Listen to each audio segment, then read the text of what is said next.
नवाब शाह में कौमी क्रिकेटर्स रिश्वत लेने पर 4 पुलिस एहलकार गिरफ्तार। सकरण थाने के 4 एहलकार मुलविस पाए गए। एसएचओ और हेड मुहर्रर को मुअत्तल कर दिया गया। डीआईजी शहीद में नसीराबाद ने इंक्वायरी रिपोर्ट तरतीब दे दी। डीआईजी के मुताबिक एफआईआर दर्ज करके कानूनी कार्रवाई की जा रही है। इंक्वायरी रिपोर्ट आईजी सिंध को इरसाल कर दी गई है। सकरण पुलिस ने क्रिकेटर सोहेब मकसूद और आमिर जामीन से 8,000 रुपए रिश्वत ली थी।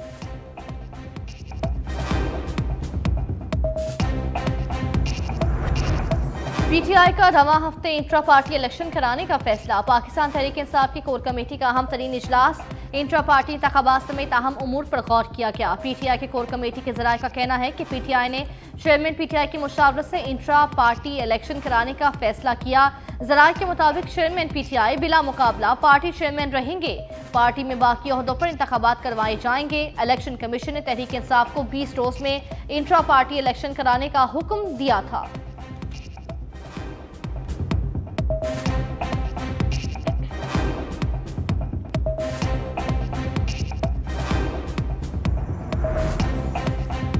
चेयरमैन पीटीआई और बुशरा बीबी का पहला निकाह गैर शरई तकरीब गैर कानूनी थी। निकाह पढ़ाने वाले मुफ्ती सईद ने district and session court Islamabad में बयान रिकॉर्ड करा दिया। कहा, चेयरमैन पीटीआई और बुशरा बीबी ने जानबूझकर गैर शरई निकाह पढ़वाया। दोनों को मालूम था शरई निकाह के लवाजमात पूरे नहीं।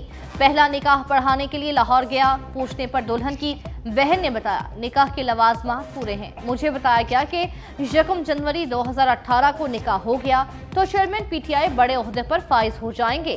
बुशरा बीबी की कही हुई बात मुझे चेयरमैन पीटीआई ने खुद बताई। मुफ्ती सईद का चेयरमैन पीटीआई बुशरा बीबी का निकाह दोबारा पढ़ाने का एतराफ।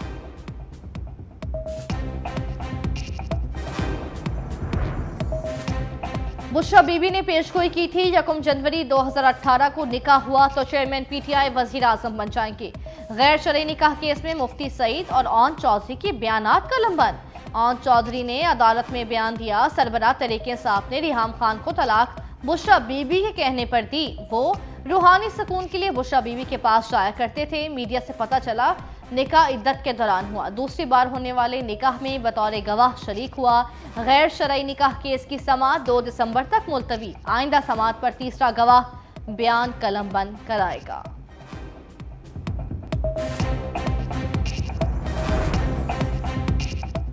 चेयरमैन पीटीआई के खिलाफ साइफर केस की समाअत अडियाला जेल में ही होगी। ऑफिशियल सीक्रेट एक्ट अदालत ने फैसला सुना दिया। खुसूसी अदालत के जज अबुल हसनात जुल्कुलैन महफूज फैसला सुनाया। अदालत ने कहा, जुमे को आइंदा समाअत जेल में ही होगी। समाअत ओपन कोर्ट होगी। पहले की तरह 5-5 फैमिली मेंबरान को भी इजाजत होगी। मीडिया और पब्लिक को भी शिरकत की इजाजत। जेल हुकाम और सिक्योरिटी दारों ने सिक्योरिटी खदशात का इजहार किया था।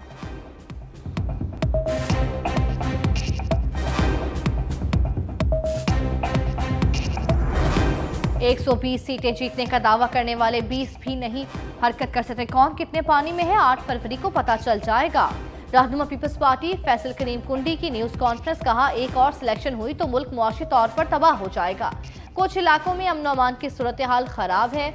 हम समझते हैं चीफ जस्टिस काजी फाइज ईसा के होते हुए इलेक्शन मुलतवी नहीं हो सकते। बिलावल भुट्टो जरदारी अपने शेड्यूल के मुताबिक दुबई में गए थे। नून लीग 16 माह की हालिया कारकर्दगी पर बात करने को तैयार नहीं।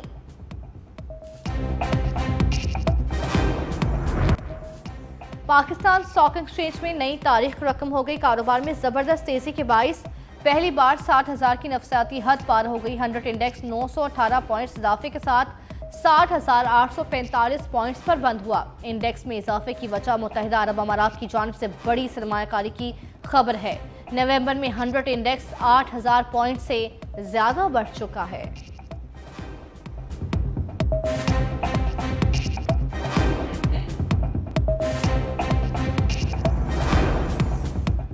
पंजाब की फजाओं में स्मोक का कब्जा। लाहौर में फजाई आलूदगी कम न हुई। बागों का शहर लाहौर दुनिया का आलूदा तरीन शहर करार।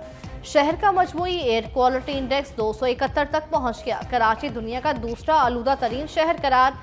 शहर कायद का मजमूई एयर क्वालिटी इंडेक्स 228 तक पहुंच गया। माहिरीन की फजाई आलूदगी के दौरान शहरियों को मास्क लगाने की हिदायत।